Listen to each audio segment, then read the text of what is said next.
ဒီနေ့သူတို့မိသားစုတဲ့မွေးနေ့ကိုအကြောင်းပြုပြီးတော့ပေါ့နော်တနေရာမှာသွားပြီးတော့အပန်းဖြေရေကူးရင်းနဲ့မှအနားယူခဲ့ကြတယ်အဝေးတော့မဟုတ်ပေမဲ့ကိုယ်အိမ်ဆိုတဲ့နေရာမှာတနေ့ဒါသွားပြီးတော့အပန်းဖြေအချိန်ဖြုတ်တဲ့သဘောပေါ့နော်ကလေးတွေကလည်း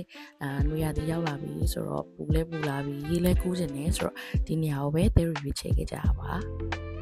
ဒီနေရာလေးကလေ kitchen လေးလည်းပါတယ်နောက်ပြီးအဲ့ရာကြီးဆိုလို့ရှိရင်လည်းတန်တန်ပြန်ဖြစ်တဲ့အတွက်ကြောင့်ပေါ့နော်မိသားစုလိုက်လာရဲဆိုရင်အရန်အဆင်ပြေရပေါ့နော်တီးတီးတန်တန်လေးလည်းဖြစ်နေရပြီလက်စင်ကတော့ရောက်တာနဲ့ရေကူးကျင်နေပါပြီတီးတီးလေးကပိုးဆိုးတယ်အဲ့မှာသူ့မှာရေကူးဖို့အတွက်ပြင်ဆင်နေရသူတယောက်တည်းကြီးကျယ်သူတို့ရေကူးနေတော့တဲလဲခဏလေး channel မှာ like ပတ်ကြည့်ရပေါ့နော် channel လေးကအရင်အခြေကြီးမဟုတ်ဘူးဆိုပေမဲ့လို့ကလေးတွေအတွက်ဒီလိုမျိုးအိမ်ထဲမှာပဲမွန်းကျက်နေရထက်စားလို့ရှင်တော့နေပါပြေးလွှားဆော့ကစားလို့ရတဲ့အနေအထားလေးတော့ရှိတယ်။ဒီကတော့အိမ်ထဲအတွက်ရရှိတဲ့ရေကူးကန်လေးကကလေးတွေအတွက်အဆင်ပြေတယ်။အရင်လည်းမနှက်တယ်လို့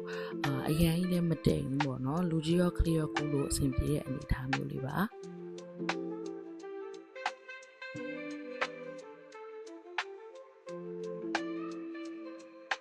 ဒီဒီလေးရဲ့ပထမဆုံးအချိန်ရေထဲမှာအချိန်အကြာကြီးနေတဲ့နေ့လို့လည်းပြောလို့ရတယ်။ဒီဒီကလေသူ့အမလို့မဟုတ်ဘူးရေအရန်မကြိုက်ဘူးပေါ့နော်။ဒါပေမဲ့ဒီနေ့တော့သူရေထဲမှာအကြာကြီးကစားတယ်။ရေကူးပြီးတော့တက်လာနေရေမိုးချိုးကောင်းလျှော်ပြီးတော့အစာပြေကစားသေးတာနော်။နေ့လည်စာမစားခင်မှာသူတို့က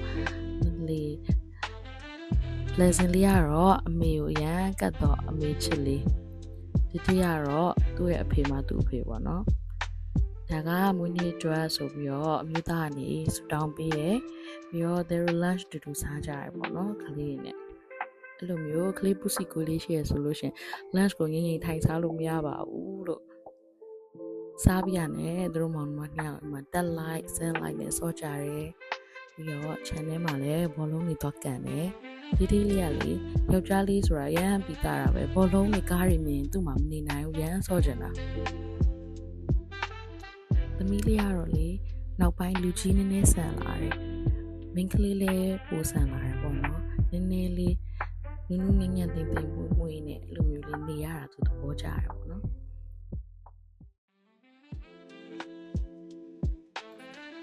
ကိုယ့်ရဲ့အလုပ်တွေရောကိုယ့်ရဲ့အတန်းတွေရောနဲ့ရှုပ်နေတဲ့နောက်ပိုင်းမှာကလေးတွေအရင်ကြီးဒီလိုအော်ဒီနေမထွက်ဖြစ်တော့ဒီနေ့ကလေးတွေနဲ့ကစားရတာလည်းပြောဖို့ကောင်းပါတယ်။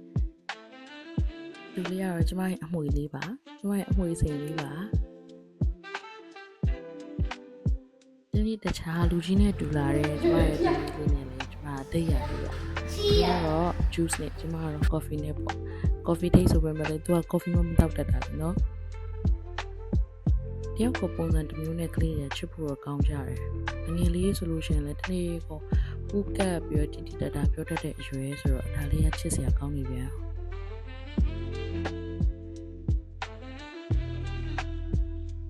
နေ့လည်းတစ်ဖြတ်အနားယူပြီးညနေနေဆောင်တာနဲ့ဆရာမကြီးပလက်စင်ကရေပြန်ကူးဖို့တာဆူပါတော့တယ်သူ့မှာရေမကူးလိုက်ရလို့ရှင်အိမ်ပြန်ဖို့ရန်အတွက်အစင်သစ်မဖြစ်လို့ပါဆိုပြီးရေကပြန်ကူးရသေးတာတစ်ခါရေများကူးရမယ်ဆိုရင်လေပလက်စင်တို့ကထမင်းမေ့ဟင်းမေ့နော်အကုန်လုံးကိုမေ့ပြီးတော့တနေ့ကုန်ရေကူးဆိုသူကူးနိုင်တယ်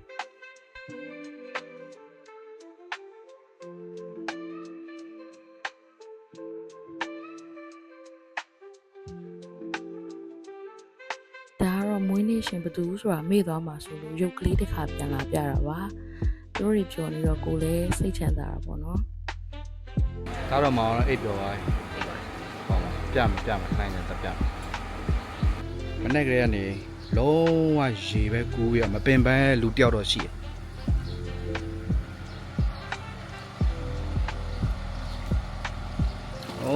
ခေါ်လို့မရအောင်ရေတဲ့ကနေ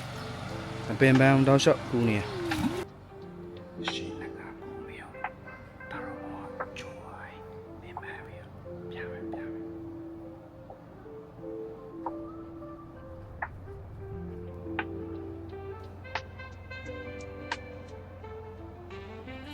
အတွက်ပြောစရာကောင်းတဲ့ဝင်နေတနေ့တာကိုလည်းဖြတ်တန်းခဲ့ပြီဆိုတော့သူတို့အခုအိမ်ပြန်ခဲ့ကြပါပြီ။နောက်ကျရင်လည်းမိသားစုနဲ့ရှောက်သွားကြအောင်မယ်နော်။တတား